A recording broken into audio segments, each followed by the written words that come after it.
Bandeko balandi mbote na bino banso esengo penza ezali ya koyeba bino ebele liboso ya bitando na bino eke télévision tope radio pona kolanda émission na bino to sosola lelo toyambi mwana mboka Rodrigue Ramazani elongo na yende to kososola penza maemazoleka onzela ya politiki mingi tongi toyeba eske esengeli to peza na tina ya nécessité ezali ya kosala forum ya réforme ya loi électorale forum sur la loi et les réformes électorales ou bien sur les élections est-ce que tina nango ezali na mokola lelo nandeko Rodrigue o azali moko ya lisanga en vol o ya ndeko Delice Sangande akosunga biso penza to sosola maema sowana mbote ndeko Rodrigue mbote mingi mama bijou esengo ya kokutana nayo pe ya kokutana na baimboka nyonso balandaka yo na sima na yo na koprofite kopesa mbote na bakongole nyonso bakolanda biso bipai banso baali na mokili pe koyebisa na bakamarade na biso nyonso en vol bazali na Manyema na Chopo baali na Bunia baali na Ituri baali na Bakongo baali na Maindombe na Nyoki baika mpiko po ekolo ya mtote boni lisanga na bino obstangi bino nyonso est-ce que parti ezamala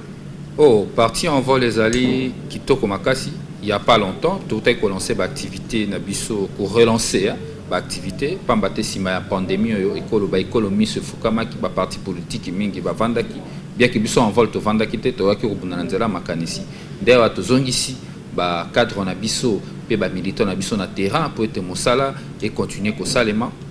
na yango wana to ezaki na cadre ya organisation ya barbecue moko salema ki pa mokonzi ya parti ayambaki ba cadre nationaux ya parti o ipai wapi a lansaki lisusu ayebisaki biso to zonga na etumba na kati ya terrain pambate politique ya rane tando ikete politique ya rade na terrain yango en vol makasi na biso pe mingi terrain yango to moni mokonzi ye aza na kati ya lisanga ba 12 parlementaires ou bazoluka consensus autour ya réforme électorale est-ce que ndeko Rodrigue eza vraiment motu ya démarche est-ce que eza na tina en tout cas motuna otuni yali penda motuna ya tina makasi déjà motuna wana yali na tina mingi yango bayimbo ko sengeli ba yoka biso ba yoka nga pamba te moi ko yoka ezali koloba mabipai na bato peut-être pas ko maîtriser les cambote situation ezanini yambona ko tapena na motuna on a présenté dans situation tout ça li ba élection misato na mboka na biso bato ba bosana te na à chaque fois que tonga ko kene maponami des autres salemaka na sima maponami des autres salemaka na ba cycle électoral nyonso misato oh le bien kutu moko ya ba 13 personnalités professeur Mokoko Samba mokolo ba sa conférence de presse à lobby bato ko se rendre compte que Congo était les Maka une année avant les élections et puis quelques mois aussi après les élections sont cumulés 3 cycles électoraux et alors Mboka perdaka une affaire il y a 5 et perdre déjà une affaire il y a 5 ans en termes de gestion d'où rationalité donc d'où intérêt à koluka pour trouver ba solution pour que to zone isamboka na ba crise te nde ba 13 personnalités balobi il y a solo tozali na ba langue il y a ba politique et qualité donc langue et couleur il y a ba politique et qualité ba FCC ba ali na kati ba ila muka ba ali na kati envol pe azali na kati société civile pe ali na kati tokoki pe ko dépasser ba couleur politique na biso po total Congo total avenir ya lobby na mboka élection 2023 oyo ko ya déjà to moni yiki bandi bato ba bosana te il y a pas longtemps 7 congolais ba waki na kanisa ba membre ya IDPS tomba kitaki na nzela ko contester contre désignation pe entérinement il y a président ya CENI 7 congolais ba kufaki donc tout ça déjà en pleine crise électorale peut-être ba se rendre compte te talanda ki sali comme consensus sur ndenge ya olongo la crise yango nazo pesa non contexte donc comme ma batu na nzela comme ma population na nzela mingi ba politiciens ba marron pour les intérêts politiques notamment intérêts à l'élection awa déjà nazo yibisa tozali en plein blocage entérinement Rossard Malonda mokanda à l'Assemblée nationale et kindaki na présidence et pas la présidente de la République président azongi saki en Assemblée nationale a lobby été babongisa makambo ba bandeng ni rotambusa même na clôture il y a session parlementaire tout moni mama présidente de l'Assemblée nationale yé alandi makabo komami na mokanda te ayebisi ba composante etikali ba tindela ba kombo ya bato na bango pour compléter pour entérinement ça veut dire tout ça à un niveau oyo complication ali donc so batindika ba kombo wana na kombo wa président ya Seni Lolenge Zali tata mokonzi ekolo pe akoboya ko investir au moins niveau tout ça déjà na ba problème or tant que comme boy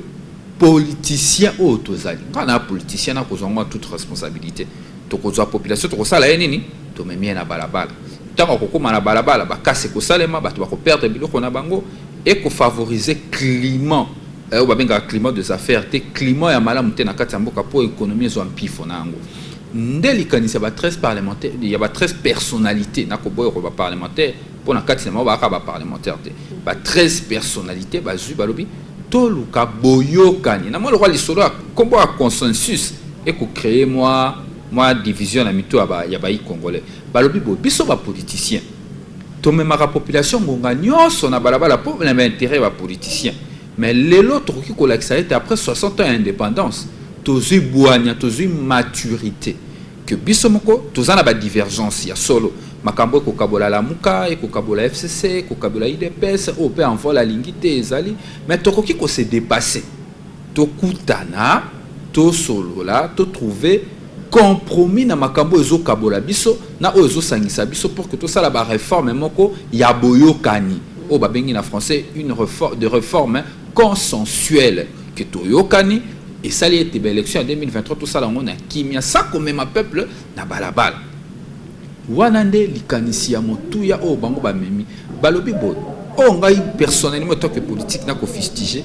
na yoki bato ba ko préparer ba marche tout ça la ba marche non to commune ba marche te mais o sungi bande ko balandi baye ba tina nini démarche oyo ezali tina nini pe motuya nango ezali pona ko éviter mboka ezala bloqué une année avant élection topé quelques mois après élection ezaboué mais na mokola lelo impact nango na vie sociale ba congolais mais nyos ezali wana impact nango na vie sociale et ali ya liboso kimia eleki o na oka moto moko bi kimia eleki soza comme na molai ko ala na kimia eleki nyoso bamba te to bosana te tota la histoire mboka na biso mbala nyonso trouble salema na yoka te ke basali trouble pour mapemati nanu na yoka te ke basali trouble pote minerval ya bana kelasi emati wana bino ba politique yango na so ya na bobi yango te nanu na yoka te ke basali trouble pour délestage ya SNEL to péréchi des autres kopesa maite mais na mona kaka ba trouble salema ba désordre salema soki ba intérêt ba politicien ekoti en jeu n'est-ce pas yango balobi boye pote kimieya et que to tika ba o bazali na compétence ya kobongisa social ya ba congolais bezali gouvernement za na programme ala makambo a présenter na assemblée nationale bandima ki yango n'est-ce pas yenda ali na compétence wana ya koya na programme na pour que asunga population à vivre bon moinaye malam mais question électorale ezali séquentielle et après 5 ans mais yango nde mutezongi sakamboka sima mingi yango esengeli na ba politicien olie ba même population na balabala mbaloyo à 13 balobi ba se dépasser pour que ba avec sa maturité ba trouver non ba solution na bango ba politicien sans que désordre ya na mboka population ça a besoin kaka ya ba contestation te pour na ba question ba politicien n'est-ce pas tout ça là non makambo etali ba politicien zo kabola ba politicien pour que tout éviter na mboka etelema une année avant élection et quelques mois après les élections. Ezaboué, mais likanisi à FCC yo monyango ndenge ni po FCC on dirait a boyi proposition à 13 personnalités mais il y a lobby et sengeli et salema na kati ya ba institution. Likanisi ni zamabe? Bon, sengeli ko retenir ya liboso na likambo ya FCC. D'abord biso nyonso classe politique en tout cas ndenge ba 13 personnalités ba tamboli. Classe politique nyonso en tout cas bali d'accord na likanisi ko sala ba réforme tona na kata FCC tokoya eza la FCC ça na kata classe politique ba ça d'accord ya ko na kata ba réforme mais ko kabwana ezali parce que eza ka FCC te la muka pe ya lobby ya ko ndimela ba institution te donc bo kabwani ezali na makambu moi ebele mais o ezali important ezali ko sangisa ngo nyonso likamo ya FCC ba réforme ça na kata ba institution nako rappeler na opinion nako beta masolo na ngaite nako beta masolo boite nako beta ba fait o bato nyonso ba kotala biso ba yebi toza na kata ba institution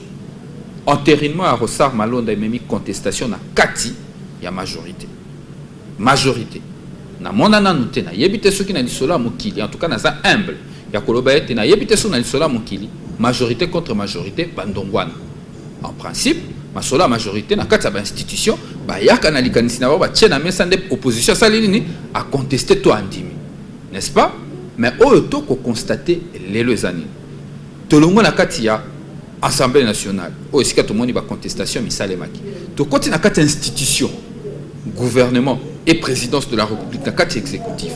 to moni pa yoapi tunda wakasende ministre ya justice alobaki ya kobenga yemei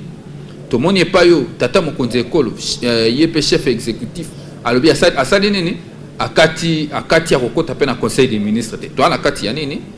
na institution exécutif na président de la République tolongo wana lisusu to moni su tata mokonzi na premier ministre ndengi koloba ke ba institution zo tambola susu to ke malembe moi mbilinge ali ezaka kana niveau ya gouvernement te même na niveau opposition ba division zali bazape na ba question ba koyokana te. Alors est-ce que na climat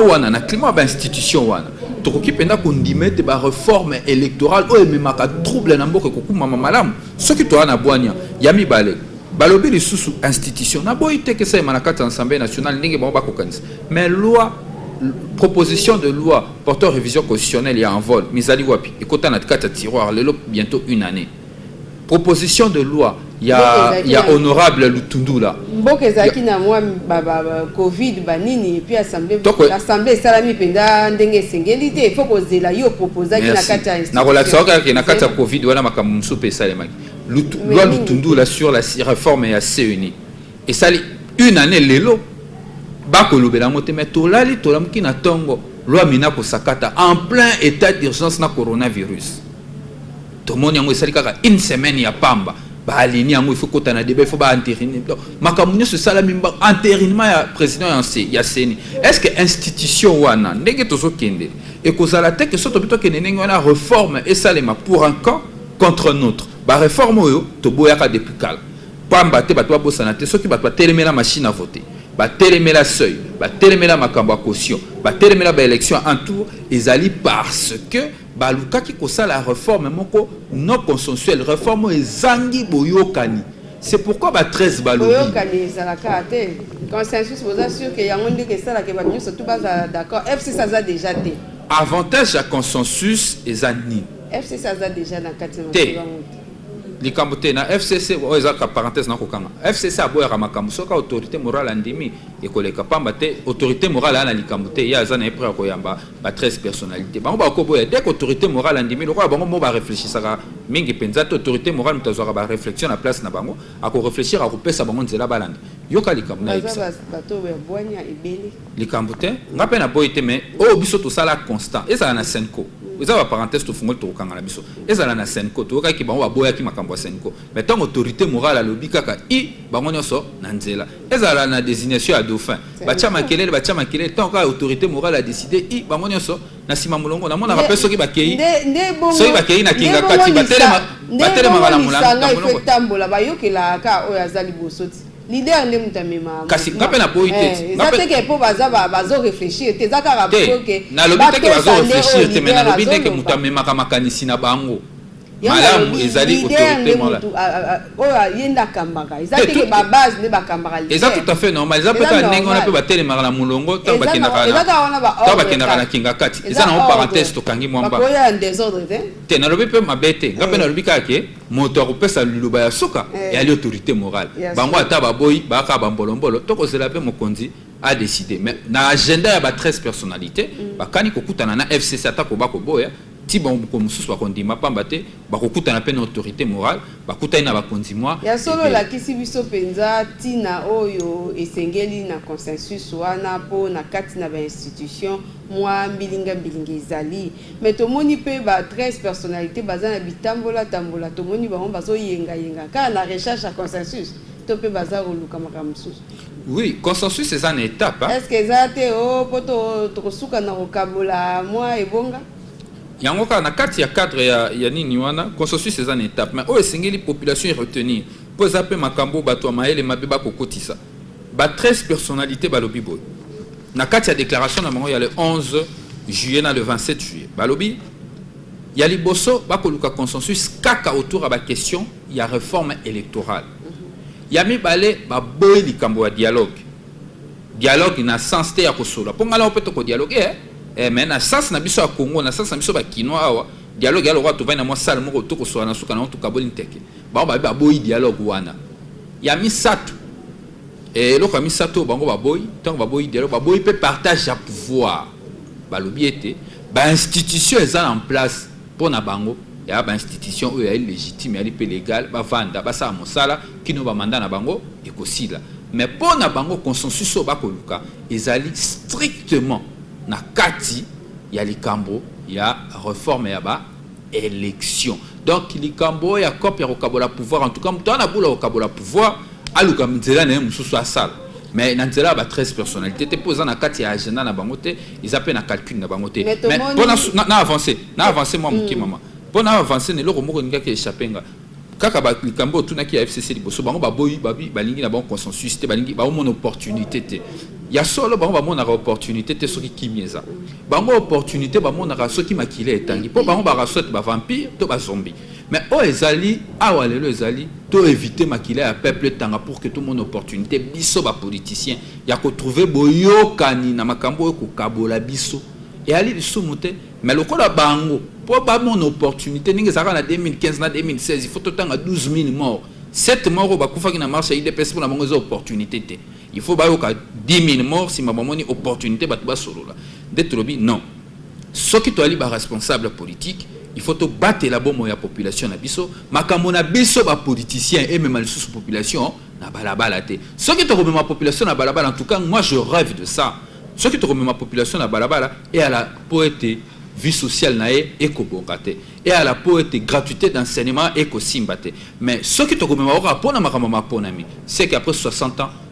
non tous maturité te ya politique na mboka o on dirait peu maturité on non tous 8 pour tout monde forum moko fongwami kaka sur ba réforme électorale et fongwami na Senko ba bio eza financé na ba belge on dirait pour makambo etambola fo mondela ya ochalobo bon oya liboso il faut qu'on note ezali ete ba initiateur ya consensus na makambo maponami donc balancer likambo na bango batikala koloba te ke bango nde baza na exclusivité ya likambo ya consensus nakopesa moto nalobi boye baza na exclusivité nango te eza te ke bango lokola babandi eza kaka bango te mais bayi mboka mosusu mpe bakomona ke likanisi wana eza malamu ndakisa likambo oyo lobi université belge wana baemboite les pas na makambo oyo ba 13 personnalité babandi bamoni ke ezali important eza ingérence te politique bon omoni congolais na congolais aza na liberté ya kokanisa so oyo amoni ke eza kaka babelge te il faut basunga malamu mais biso oyo tokosoutenir en vol tokosoutenir likanisi ya 13 personnalités tolobi ete bacongolais après 60 ans ils sont suffisamment matures pour que tu gérer ba problème na biso interne biso moko peut trouver ba solution en tout cas initiative ya ndeko wana ngikolo bake entre bino weza entre ba politiciens za moi mikakatane yango ba yena moi ba belge il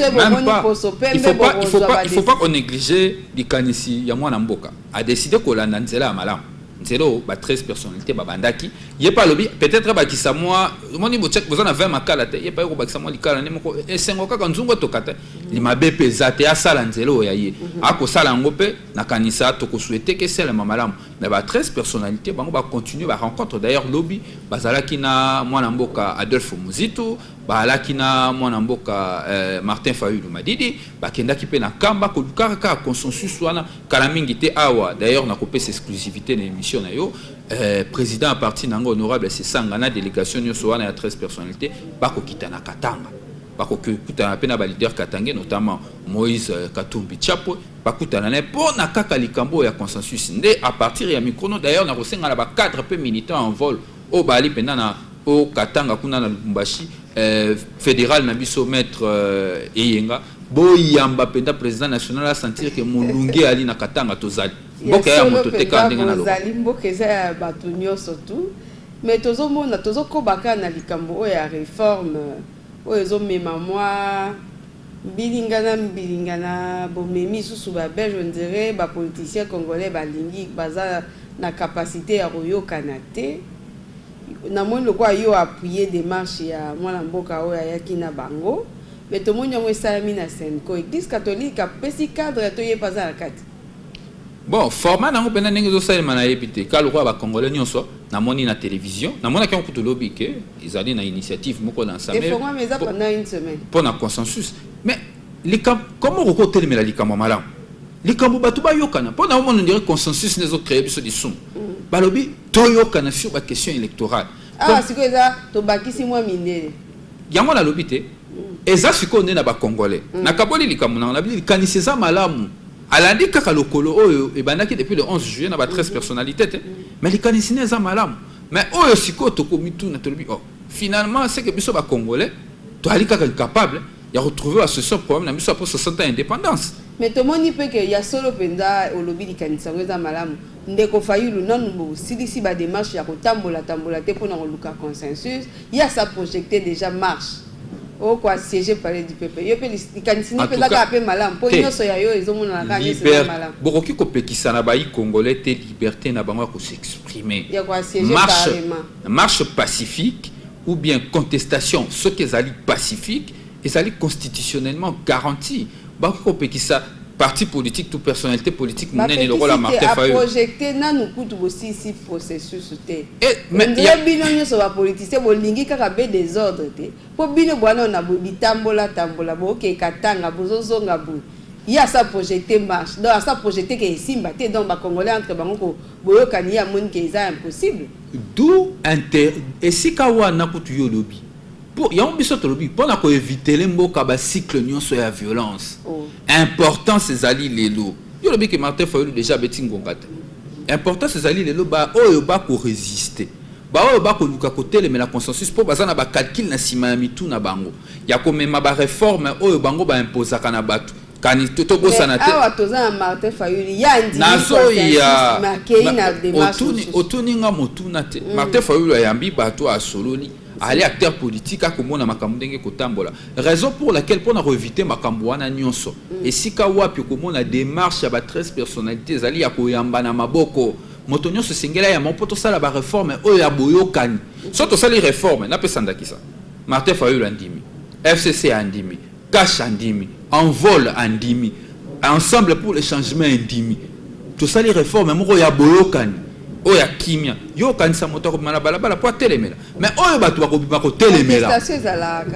te na ndenge na contestation ko zala te parce que ko zala réforme moko salamité pour na kamoko contre ba misusu et c'est loko otoku boya lelo et ya lobby pamba te na expérience depuis 2015 ko bandalo oya ko tia élection na se ko landisa mana recensement ezaki kaka ba réforme moko za salama pour na kamoko contre misusu yango ba lobby pour que makambo ane yate. Et c'est que la réforme consensuelle. Réforme ya boyokani ya ba partie prenante union sonage électorale. Ndeko Fayulu ya projeté kaka. Aibi que c'est difficile de sangana ale bande ko poto batinda moi ba sardine poto assiéger parlement. Bon, nga nazali pessimiste te. Nazali moto a na lobi ndenge ya le. Mais il faut que tika Martin Fayulu azala la liberté na au moins biso envol tous autonome na pesa net to boyeli na kaka pona ko envol biso po bande ko ba comprendre envol biso tous a parti autonome to poni consensus. Martin Fayulu pe a le président a décidé parti na a kolobake ngala ko mona consensus peut-être ko mela ngala na ba calcul nanga mususu wa des alliés mais biso auto bi bon intérêt ya Congo au-delà ya ba calcul politique na biso nyons ezali to sangana to yokana pour éviter les mots cannabis sur le cycle de violence. Est-ce que vous que maman makambo ba désordre non sonné mais maka insécurité nan au niveau territorial, insécurité à climat des affaires, instabilité économique. Ndeba makambo ane mais maka. Yo moni investisseur ni na roya na mboka oyo ngonganya so bora na crise. Il y a na ba crise politique. A kondi pate pambate stabilité réalité, de créer sérénité, de créer stabilité pour que ça là-bas o ba ko diriger les lots. Na pas maté même o ko diriger le loi kolongwa lobby moto mosusu ko yana bokondi mais o pas ko yana bokondi akuta mboka ya kimia alu toluka na solution ya sociale à peuple te to ko bimisa ka mboka na population na balabala pour des questions politiques. Il est temps lelo to bimisa peuple na biso na balabala pour que trouver ba solution na ba problème sociaux o ko tungisa ye. Ya solo penza tozoko bakaka na émission na biso ndeko Rodrigue ya sungi biso penza to sosola tina ya réforme électorale pona nini ba démarche wana pour nani pe ba position il y a 13 personnalités topé ya ba politicien mususu tozoko ba pe dossier mususu ya mutuya na semaine oyo actualité ezali Kasumbalesa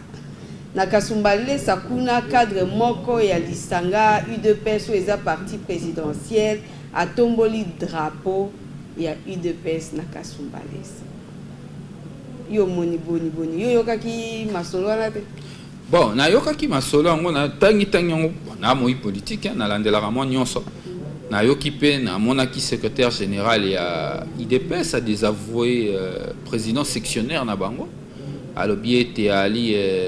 membre IDPS ali sectionnaire na IDPS ali responsable te. O ali boso il faut condamner ezali violence hein. Pour na yoki makambo sa mpe na ndenge bele ba ko attendre ba policier na PV nyonso wana. Il n'y a pas ces alliés indisciplinés.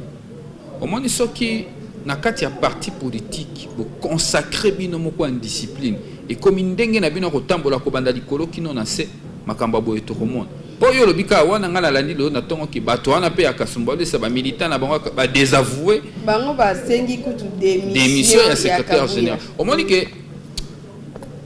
IDPS a parti et peut ça biso son inspiration tout ça politique ko ça biso esprit à combat.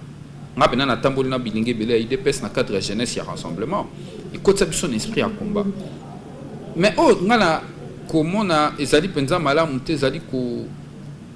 ko silisa lolendo ya kibokondi o bango bazwile.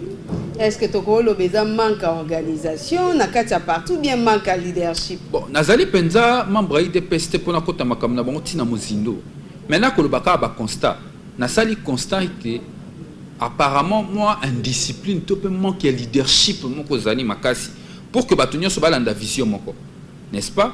Na kati ya parti politique ceux qui tozali biso nyo toza censé rozala na philosophie moko bien que liberté de penser na ba liberté d'expression ali mais tambola na kati ya discipline ceux qui alima réalité ceux qui nzela ko landa pende réalité ndo kaka ba na le poto balobaka ceux qui o sali nzela pona maite maya ko misala nzela na ye. Oh peut-être to komona wana en tout cas il faut ba keba mingi oh to komona lelo ko sema na Kasumbalesa et ko risquer ko zala pendal on dirait mainde comme ko sala nzela na et wana comme dangereux parce que likolo boko ko contrôler lisusu ba troupe na binote pamba te IDPS ali parti à sana pouvoir à partir opposition te bali na intérêt lelo que harmonie ezala na kati ya ekolo harmonie ezala na kati ya parti na bongo bango ba respecter non ba institution ba institution nyonso ezali établi soki bango moko bisika mosusu bazali bako respecter police te bako respecter police douanière te bako respecter eloko te et ali penza kokoso awa ba désavoué mais na Kasumbalesa bako reconnaître mutu wana que aza président sectionnaire ça veut dire agisaka comme président sectionnaire et que bakondi à parti biango. Alors on a pour inviter bango na plus de responsabilité plus de cohésion entre bango pour que ba makambo lolenge oyo penza etambolate et bongo sengele penna ba o bako kumba parti ba tcha penna leadership ya makasi on dirait leadership des Ikanisia motomoko ratangi maso makambo alobi eza pasi po on dirait na Kasumbalesa eza zone frontalière et nikoloba eti police armée bazane sika ceux qui bakomo banga individu poye azaka président ya sectionnaire ya parti songolo ko eza parti présidentiel mboke komo kende na panta mabe yo moninde. Mais oui, il était défaillant. Le motoaliki il était na makasi ate babilo ko bongo ya ba symbole de défaillance ya l'état que l'état a se désengagé na makamuna et puis ezali makamto comme on a depuis régime koti que on dirait l'état a peine son ampifoté rigueur il y a beaucoup mbeli makambo ya mboka pende réalité et puis ezali kaka te régime même régime passé par na ba dérive belé yango esengeli biso to lobaka esengeli lelo ko mettre en place état moko ali na mpifo ko zongisa makasi na administration ko zongisa makasi na armée na la police na biso ko restructurer makambo nyonso wana ata ko baka makambo état de droit et pai nakolo que pour en tout cas ezala pour na fungola parenthèse ezala makambo état de droit ba kolobela no dire ba déclaration parce que au fond la politique ezaka ka ba déclaration te il faudrait de faits concrets ko la kisa politique a comme be ba déclaration ya on a lobité tant que le état de droit à mon sens il y a liboso il faut que tu la direction il y a administration judiciaire n'est-ce pas le lengeni na administration judiciaire etambola kene na ba greffe ba juridiction to na ba secrétariat ba parquet au moins ndeni ni makambo etambola kuna ba dossier bunga oye na dossier dossier bungi n'est-ce pas donc d'abord à ce niveau-là il faut que ça la réforme moko structurelle oye na kati ya magistrature azela assis ou bien debout il faut pe na kati wana kota la condition de travail ya ba magistrat yambo condition sociale il y a un magistrat et pendant que ça va préalable conditions sociales il y a un magistrat pour bangonde bazali il faut faire appliquer mais autant il y a administration na bango conditions de travail si motali ngeni basala musala conditions sociales na conditions de vie si manango tali sécurité tout à perdre il y a pas longtemps turbo sanitaire wana kutu eza oyebani to perdre juge en plein procès historique qui a Nabiso, ça veut dire qu'il y a un problème de sécurité à niveau de la magistrature. Il faut que tu aies la peu institution ou secondé magistrature ou bien pareil judiciaire dans le ça la musala na le lengeni ni inspecteur ba ko sala musala le lengeni ni la police ko sala musala yango wana ndeko ya na structuration ko pesa biso ya solo ke volonté politique ezali ya komema biso na état de droit à mon sens. Le fait que mon directeur et un cabinet chef de l'État devant Badjouzi et aller sous kate il y a solo condamnation faisait pour nangai personnellement infraction au droit de détournement il faisait la et comme infraction imprescriptible na Congo motato yibimbo on a 2010 ba ko landolti na 2050 ba kangi opé ozongisi mosolo à l'État parce que trop c'est trop n'est-ce pas il y a solo il faut ça les mains et sous kawana te état de droit. État de droit, c'est la philosophie, c'est la structure, et la structuration du point de vue politique qu'il faut qu'on tient en place pour que Badjouzi wana basa musala ba on dit parenthèse état de droit ndekomu kuna pasteur évêque a osé la libérer les quand na cadre état de droit. Oui, yo pe oza juriste. Bon, kambango exape ka mbilinga nenu te comprendre en hauteur. Likambo ya évêque mukuna nakanisa église na ACK emankaki ba tunaya renaissance pe ba zalaki ko manquer moi mingi nakanisa lokola bimi ba partisan na ba ko sepela mais ngai pe étant que moko ba congolais na moni justice ezali rendu je ne suis pas là pour que na commenter décision au ba 12 bazui encore que na ki na dossier te na moni ba preuve te na yoki elo côté na tali on na télévision seul le juge ndaza compétent il y a qu'au trancher décision. À mon sens, ce qui va juger, kati di kambwana lo lenge wana, juge à premier degré, certainement, na intime conviction na bango, lobi était sengeli makambo kata mabongo, pour na ki ba absence de preuve. Certainement, ba preuve est suffisante pour na ko condamner. Au moins, ko condamner muto na affaire pénale, moto atiaka bomo inaye en jeu. Liberté naie, billet naie, kimia libota naie en jeu. Alors pour juge pénal à condamner, il faut qu'il y ait la preuve qu'on valide sa conviction naie sans que doute là pour qu'à condamner. Ce qui va quitter ngana koloba saluti, alors la victime ou azali prétendue victime aller na droit à recours à exercer la voie de recours au Sengeli pour que ce qui a estimé que le juge a dit que ça est Moussa Malamute a exercé la voie de recours le moins bateau nyosobako sungaye ba avocat pour que azala investi na ba droit na et c'est ezala kaka ce qui est penza état de droit ya solo ezala influence te ndenge to wana il faut que beta cette il faut que bo influence politique na makamunyo so ba juge to le ba état de droit ya proclamer ce qui est influence te ce qui est influence que nyoso to ko lo ba ezana ngona tina te yango on va le continuer ko bunda pour indépendance de justice biso dossier asukeza bana kelasi o ya primaire il y a secondaire peu ba osala mais bango eza semaine prochaine il y a primaire ba banda mercredi oyo lobby ba banda ba tena fep na bango mais dossier motu eza batu ba lobby gouvernement débourser mbongo te pour na organisation nango likambo mususu pe kweye ezali que o na lingi na yeba nazwa point de vue na est-ce que c'est normal que l'état soit pas en charge ba o batanga na privé pour ya sa lobby gratuité eza na ba o basali école publique mais ba o ya batanga sa ba na privé bango pe ba lobby bango pe ba apeka ba congolais bango pe ba uti pe kaka na problème à covid ba kosuka api na $85 to pe 85 000 francs congolais ya kofuta pour na ba na bango basala ba examen. Bon, yambo na kota la mutuna na yo tikanga na encourager hein bilenge nyonso oyo ba kokene ko sala test na bango ba zala na mayele mingi ba tia penza na ngongo tuzali ba tia makanisi na bango nyonso na makambo ya buku ba préparer yango ezali moko ba étape ya vie sengeli ko franchir pour que au moins na porte ndenge to lo baka ya kokoma moto ezali malamu pe ba parents ba tia mayele na makambo wana po ete bana ba se préparer malamu sikato kota na phase ya question na yo na kati ya mutuna na yo ezali lelo il faut que loba soki tozala penda responsable tozala na gouvernement oya komona makambo mboka ndenge kotambola surtout na contexte auto zanango pe touti koleka ya coronavirus gouvernement il faut comprendre que tozala na pays moko oyo mosala yali na mo fragilité stabilité à mosala ezali garantie ce que ça garantie ça faut à gouvernement azoko tia ba moyen nyonso esengeli en place pour que emploi ezala sécurisé pe ezala garantie parce que ezali ba droit constitutionnellement garanti si ka touti na contexte à coronavirus ba société ebele ekangi ngala yebi ba tebele ba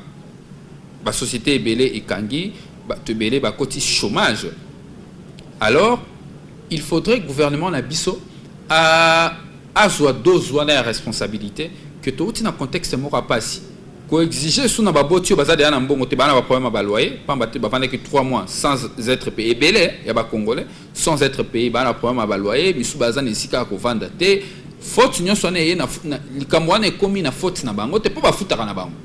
les communes na faute na bango te c'est comme na suite ya situation moko extraordinaire raison pour laquelle tata mokondi d'ailleurs a proclamé qui état d'urgence lokola touti na contexte moko ya pasi ngana kanisa sans ya responsabilité et kolenga ete gouvernement azwa en charge makambo wana nyonso azwa en charge en tout cas qui pété privé to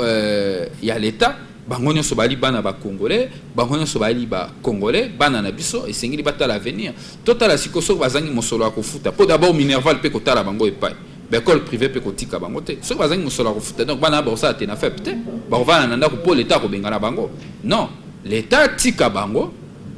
aluka mécanisme za gouvernement ya kotika bana wana basala ba examen na bango basi ça ba examen na bango si mana yango ba ko trouver ba mécanisme ni ba ko sala pour que ba résoudre ba problème ezali l'état na pifo l'état na moyen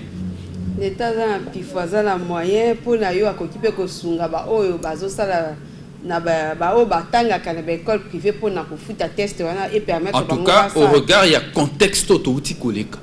il y a coronavirus ba para ba perdre misala ba zu ba problème ba loyer ba zu ba minerval kutu ba misu ba sisi ki ba minerval te l'état kangine ba frontière pendant 3 mois ba commerçant ba kwei au moins contexte ni tozana alors l'état il faut à la peine à bomoto ko exiger ba on a habité au $85 85 000 ba école nous sous ndezo senga $85 mais l'état lobby 85 000 wana d'abord ba na mbongo osomba lo sauter pour biloko pe na $11 et ko matalo ko na censé donc l'état il faut sa dose à responsabilité né azwa bana wana en charge pour que ba sala makam ba parents na ba futaka na bango depuis quand mais ceux qui va ko réclamer lelo c'est parce que bazana contexte moko ya difficulté ceux qui total li peuple wana te yango to lukai bo kondisiko poto sani to lukara bo kondi pona ko mema bonheur ya population ceux qui gouvernement comme incapable ya sala bonheur ya population alors à repère de légitimité na à repère de petit na ya ko sala la payer pe covid lié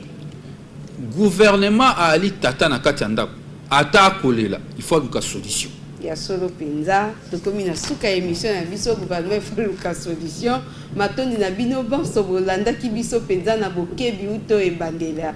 to pesi bino matondi pe esengo ya kokuta na bino mardi o ekoya mbote na bino banso